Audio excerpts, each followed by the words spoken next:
Good morning, Kanayon. Happy Saturday.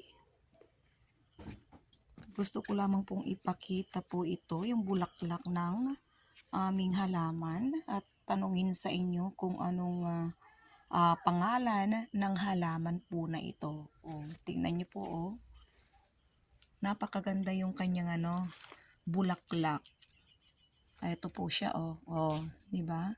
Hindi ko lang po alam, Kanayon, kung ano po ang pangalan nitong bulaklak na ito, yung halaman po na ito. Yan malalapad po yung kanyang leaves.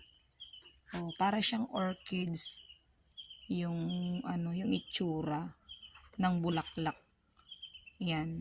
Tapos meron pa po siya dito, Iyan po, di ba? Ganda-ganda. Matagal po itong malanta. Nung summer, namatay na po ito. Pero, syempre kapag mayroon pong ugat sa ilalim ng lupa ay tutubo rin kapag tag-ulan na naman. Kaya ito, yan umusbong na naman.